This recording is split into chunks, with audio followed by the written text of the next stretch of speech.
The Jagdpanzer IV was one of Germany's late-war casemate-style tank destroyers built on the trusted Panzer IV chassis. Like the Sturmgeschütz III assault gun before it, it abandoned the turret in favor of a fixed superstructure, allowing it to mount a more powerful gun and heavier frontal armor.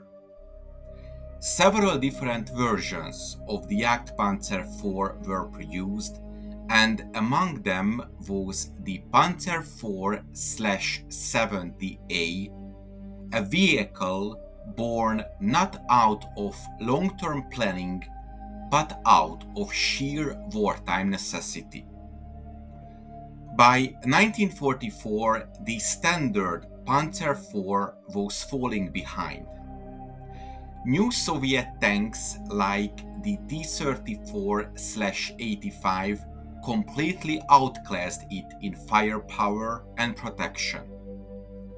The German army needed a way to put the long, high-velocity 7.5 cm KWK-42, the same gun used on the Panther, into service on the Panzer IV chassis. But there was a problem. The Panzer IV turret couldn't handle the long and heavy gun. A new solution was needed, and fast. The answer was a compromise.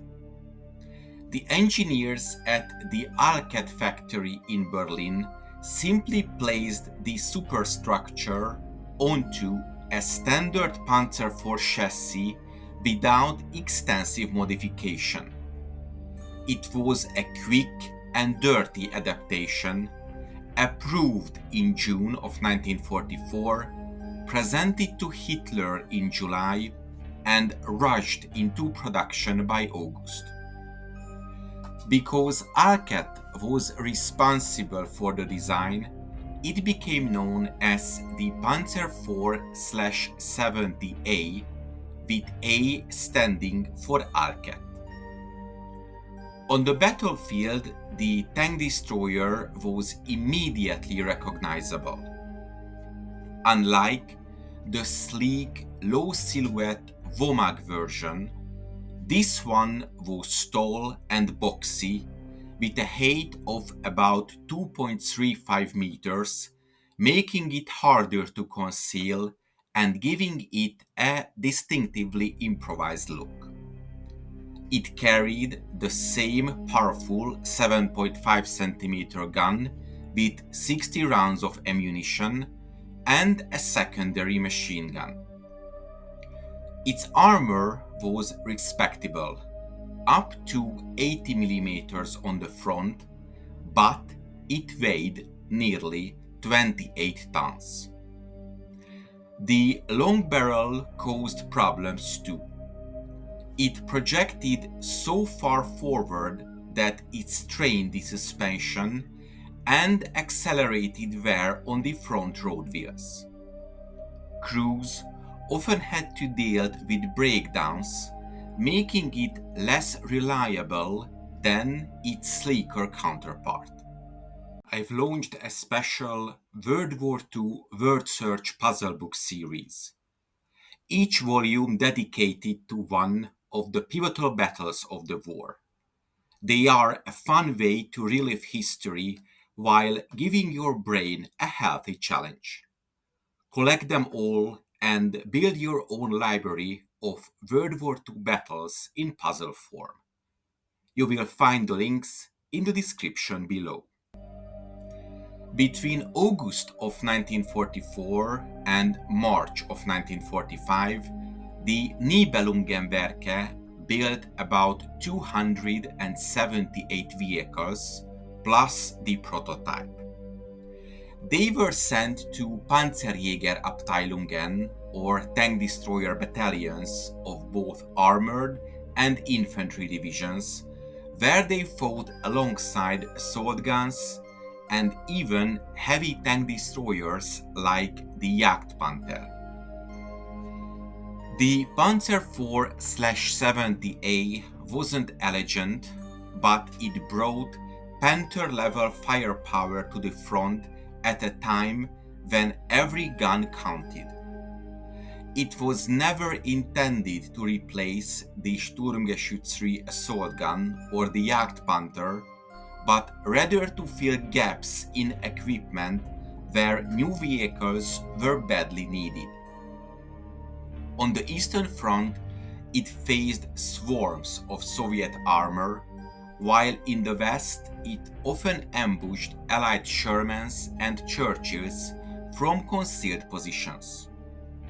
Its gun gave it more than enough punch to destroy any Allied tank of the period, but the vehicle's awkward silhouette and reduced mobility limited its effectiveness in mobile warfare. In practice, it was most effective in defensive roles, supporting infantry and covering choke points where its gun could dominate the battlefield. Yet, the mechanical strain of its overloaded chassis and wear on its front suspension meant many units suffered from breakdowns before they ever saw combat. In short, the Panzer IV/70A was a weapon of necessity, a tank destroyer that embodied the German army's desperate attempt to keep pace with Allied armor in the last year of the war. Its gun could easily penetrate any Allied tank at long range. Against the T-34 and the Sherman, it was devastating, but it was tall, clumsy, and mechanically overstressed. Its silhouette made it easier to spot, and the front-heavy design reduced mobility in rough terrain. In short, it hit hard, but it wasn't built to last. This tank destroyer was never meant to be the perfect tank destroyer. It was a stopgap, a quick fix to keep German forces in the fight during the crisis months of 1944 and 1945. That is why historians sometimes call it the Zwischenlösung or the interim solution. While often overshadowed by the better engineered Jagdpanzer IV/70V, the Alcat version deserves recognition. In just a few months, almost 280 of them rolled out, each one putting a Panther gun into the field where it was desperately needed. It was awkward, it was improvised, but it was deadly. And like so much of Germany's late war armor, it reflected both the ingenuity and the desperation of the German army in the final year of the war. I hope you enjoyed this episode. If you want to support my channel, check out the PayPal donation link in the description or consider becoming a member. To make sure you don't miss my future work, subscribe to my channel please and press the bell notification button.